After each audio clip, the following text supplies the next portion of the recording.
How it is possible to have free content this good is unbelievable to me. Yesterday afternoon, Spadey released a stellar recreation of the 10mm SMMG from the Fallout New Vegas Lonesome Road DLC, and it is already one of the best mods I've ever seen. The weapon is seamlessly integrated into the leveled list, and 4 legendary variants, including one absurdly broken version, can be found throughout the world. The base version can be found on gunners and BOS soldiers over level 20. You'll also be excited to know that it is highly modular, featuring the perfect number of paint options, barrel modifications, and optics. Before downloading it though, pick up the 2 mods listed in the compatibility section of the description, otherwise you could see some buggy third-person animations. The mod is called Shoulder Mounted Machine Gun Rat Runner's Arsenal by Spadey and Jhardingame. While beta testing a new mod collection, I fought the starting Deathclaw and stomped the thing as fast as I would a cockroach in the kitchen. That got me thinking about what makes Deathclaws such hell monsters in my mod list. The answer is more than one thing. I stacked 3 mods onto one another: tougher, stronger, and deadlier Deathclaws, turning the Wasteland's murder lizards into roving beasts impervious to everything except an explosion to the belly. If you don't want them to be quite so overpowered but still want a grueling fight, the mod you need is 99% Tougher Deathclaws by Madchieften. Unlike most mods, which increase the HP and damage resistance of Deathclaw, this mod gives you the option of reducing damage dealt to Deathclaw by anywhere between 25 and 99%.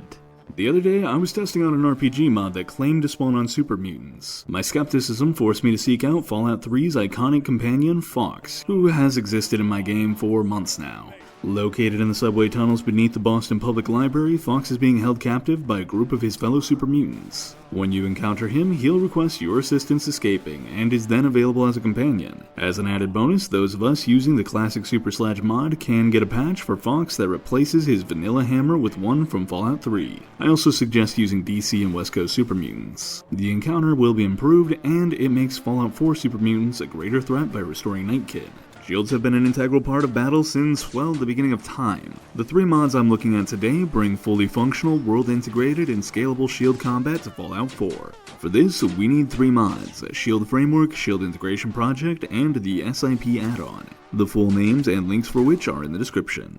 The way this works is simple. Find a shield and equip it in the weapon section. In the weapon description, you'll see the damage threshold, which is the amount of damage it can defend against. If a weapon's damage exceeds that amount, you will take full damage. The amount isn't reduced based on the threshold. Because they are collision enabled, you should also keep the shield's size in mind. Any attack that doesn't connect with the shield will do full damage. These also spawn across the various factions, including synths. Let's talk about 3 mods crucial to Fallout 4 players who prefer the classic unvoiced player character. Silent Protagonist F4SE is a simple mod that disables all player dialogue, including those from major quest and follower mods without exception or any need for a patch. Along with this, it is recommended you download Subjective Cinematic Dialogue Camera, which keeps focus on whomever is speaking.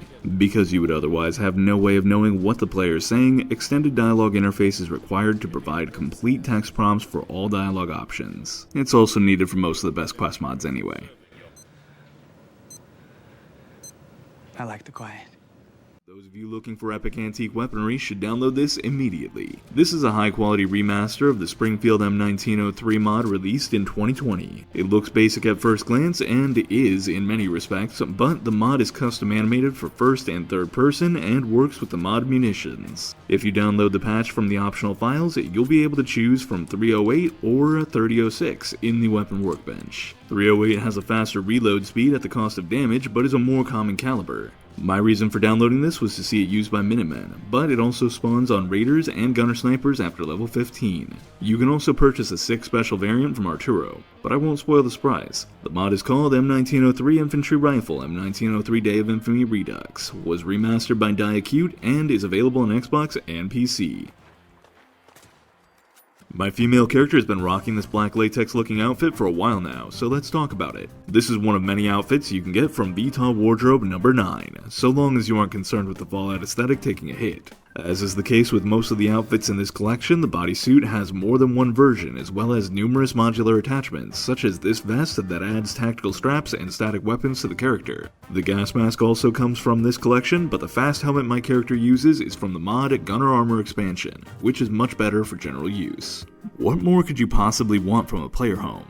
I fell in love with the simple but elegant implementation of stained glass light fixtures in the bedroom and kitchen, before later discovering that the home is equipped with a commissary system, like what you would see in Fallout New Vegas. You also get to be your own physician with the DIY treatment, chemistry, and facial sculpting stations. It even has hidden hatches to discover. If you aren't careful, you could miss an entire wing of the base. An inconspicuous head statue beside the entrance leads into the bunker storage and armory section, where you can find and manage the bunker's weapon systems, work on your power armor collection, and manage a potentially unbelievable arsenal. This mod, created by Red Rocket TV, is now included in My Player Home and Classic Mods collections on Nexus Mods. Enjoy! My female character turned into a ghoul.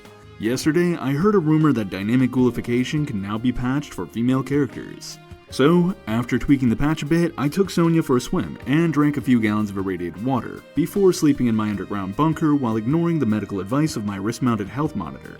The usual Sunday stuff. After multiple days of sleep, I emerged fully ghoulified.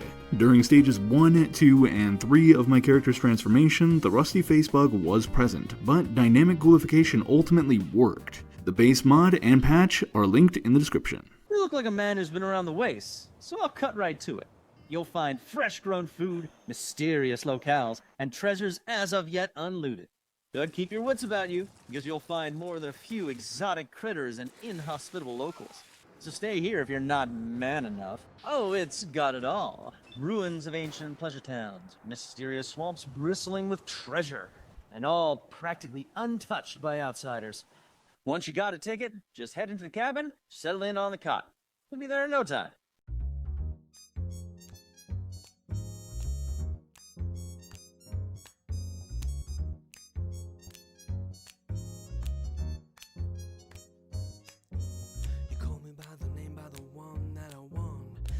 Take a seat and listen to this song. I haven't begun, so let me begin. I'll open these bottles of whiskey and gin. I'll open my heart and give it to you. There ain't no thing that I'd rather do. We can go out and dance till we die. I'll even stick on my big black tie. You can be queen if I can be king. Simply push your finger on this big diamond ring.